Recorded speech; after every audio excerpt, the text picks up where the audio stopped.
E aí, pessoal, uma pergunta que fica em nossa mente, né? Trabalho missionário é responsabilidade de estrangeiro? Eu acho que é um assunto muito bacana para pensarmos, porque essa é uma mentalidade, acho que latino-americana, sobretudo, né? Nós, como latino-americanos, sempre estivemos recebendo de fora tudo, né? E essa mentalidade que o que é de fora sempre é bom e sempre é melhor, acaba gerando um problema até com relação à grande comissão, né? E essa mentalidade de que pessoas são o americano, o europeu, ele tem mais condição financeira, ele tem que apoiar muito mais, então por isso tem uma obrigação maior de sustentar, empenhar e enviar, pode gerar essa mentalidade de que o trabalho missionário deveria ser bancado e feito pelos estrangeiros. E como que é essa situação hoje, né? Será que realmente o trabalho missionário tem que ser feito por estrangeiros ou a igreja brasileira pode se envolver nisso? Sem dúvida, né? A missão é da igreja, a igreja universal, a igreja global. Todo crente, todo discípulo de Jesus convertido, ele precisa estar engajado e envolvido com a missão. Mas isso tem origem, né? Como eu citei no nosso podcast anterior, são questões históricas que influenciam isso, né? A América Latina, ela por ser um continente aparentemente novo, historicamente falando, nós temos o evangelho sendo pregado aqui na América Latina há 500 anos, né? Desde o descobrimento da América. E sempre foram os europeus, em alguns momentos os norte-americanos, que foram os grandes enviadores de missionários, né? Os ingleses foram muito fortes em um determinado momento da história, depois os americanos. Sempre os países do hemisfério sul, do hemisfério norte, que eles sempre foram os grandes enviadores de missões, né? E a gente, enquanto América Latina, sempre recebeu americanos, sempre recebemos europeus, e isso fez com que a igreja se tornasse muito dependente disso, né? Então hoje a gente está vendo a necessidade, já há algum tempo na verdade, né, de missões latinas, de missões para os povos muçulmanos latinas. Então hoje está acontecendo um efeito reverso, né, dos povos do hemisfério sul começarem a ser enviadores de missionário. Hoje Nigéria, Índia, países como China, inclusive o Brasil, tem se tornado grandes enviadores de missionários, que é uma mudança de mentalidade que a gente está vivendo, né? Sim, e principalmente o Brasil, né, a gente colocando, a gente está vivendo um avivamento missionário, as pessoas não percebem isso, de que o Brasil está num movimento muito bacana missionário. E com essa entrada de novos empreendedores, tem muitos jovens indo para o campo missionário como empreendedores, mas com foco no reino, né? São negócios dedicados realmente à missão, são os novos fazendores de tendas, claro, né? E com esse foco de servir, de empenhar e de desenvolver a sua vida, seus talentos para a pregação do evangelho em outros países. Agora, como que essa questão, que não é só no aspecto de envio de missionários, mas econômicos, de exportações, e da gente estar comprando ideia, lendo livros e tudo, graças a Deus por essas pessoas que escreveram muito, né, enviado para a gente, mas como que uma cultura que absorveu tanto todos os aspectos do envio e também da cultura que veio para o Brasil, a gente vê as pessoas no maior calorzão, na beira da praia, de terno e gravata, a gente sabe que isso não é coisa nossa de brasileiro, né? E essas mudanças têm ajudado também nas novas igrejas que têm sido plantadas, já que nascem com essa visão missionária. Um exemplo claro, né? A gente tem o Adalberto Rangel, ele é pastor na Igreja Lar, né? E também com um projeto de refugiados que tem. Na igreja dele, eu não me lembro quantos são, mas ele já tem praticamente uma base missionária funcionando lá dentro, treinando e capacitando pessoas para irem. E já tem muita gente indo e eles têm empenhado a sua vida nisso. E essas novas plantações de igreja já têm nascido com essa visão. Eu não estou dizendo as igrejas que nascem com foco na teologia da prosperidade e tudo isso. Mas já muda, né, aquela questão de que nós bancaremos, nós enviaremos e nós treinaremos nossos missionários.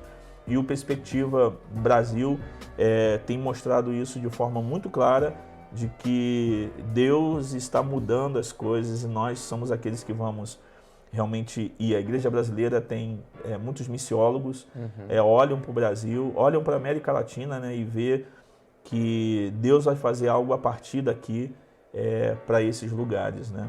Sim, a gente tem vivido isso, né, esse despertar missionário já há algumas décadas no Brasil, enquanto a gente recebia muito uma área muito específica, que a gente vê isso de forma muito clara, e até entre os povos indígenas aqui no Brasil, né, o que a gente tem chamado de terceira onda de evangelização missionária entre os povos indígenas. A primeira onda era os estrangeiros vindo evangelizar os nossos indígenas, depois os próprios brasileiros indo na segunda onda evangelizar, e agora a gente tem tido um avanço missionário muito grande entre os povos indígenas, que são os próprios missionários indígenas, aqueles que foram se convertendo, saíram das suas aldeias, foram para grandes centros urbanos serem capacitados. Tem indígenas que têm mestrado, que têm pós-graduação na área de pedagogia, de ensino, voltam para o seu povo e conseguem fazer um trabalho espetacular que jamais um missionário estrangeiro conseguiria fazer, né? Então, isso é algo muito importante que a gente está vivendo nesse tempo, desse desdobramento, né, na área de missões, principalmente envolvendo latinos-americanos e brasileiros. E é bom ressaltar, né, que a Secretaria-Geral de Missões, a AGMIL, é envolvida. Todos os trabalhos entre indígenas da Igreja Wesleyana, hoje, toda a liderança de todos os trabalhos são todos indígenas. O último, né, a acontecer foi entre os pataxós. Hoje é o Tiago, que é um pataxó e que é o líder lá da igreja. E graças a Deus por todos os pastores que fizeram esses trabalhos entre os indígenas, mas hoje todos são pastores indígenas pregando e evangelizando o seu próprio povo. Então, olhando para Mateus, quando a gente olha para Mateus capítulo 28, né, versículo 19, a gente vê o encargo de Cristo e ressaltando todos, né, para que o evangelho deve ser pregado em todos os lugares, todos os povos, todo mundo. Então, não é o estrangeiro que tem responsabilidade, mas são todos os salvos em Jesus Cristo. Temos o dever de ir a todos os povos. A gente não vai conseguir sozinho, ou como uma igreja alcançar tudo, mas estarmos enganjados na cooperação da pregação do evangelho. Então, o estrangeiro brasileiro também é responsável, claro, por outros estrangeiros. Sim, né? Exatamente. Esse é o grande X, né, da questão, a gente começar a mobilizar e despertar vocacionados na nossa nação, né? Mesmo porque a força de trabalho missionária, ela vai chegar um momento que os nossos missionários que foram enviados há 20 anos atrás, e já está acontecendo isso, eles vão começar a ter necessidade de voltar. Tanto por questões de saúde, questões familiares, perseguição, várias são as questões que a pandemia está mostrando isso, né? Algumas situações que missionários tiveram que voltar do campo por um monte de questão. E a gente precisa ter força de trabalho para continuar tendo essa oxigenação dos nossos missionários, né? Então, como crerão se não há quem pregue e como pregarão se não forem enviados? Então, o envio ele precisa ter continuidade para que a gente possa trazer, sim, de volta, repatriar os nossos missionários, cuidar deles dignamente, mas também continuar enviando. Então isso é uma constância, e essa fala de Jesus aí em Mateus 28 fica claro pra gente, né? No sentido de que a igreja ela faz discípulos para esses discípulos fazer novos discípulos e assim sucessivamente, né? Tem uma constância até que Cristo volte. Bom, nós somos estrangeiros que fomos enviados, né? Ao ser recebido, né?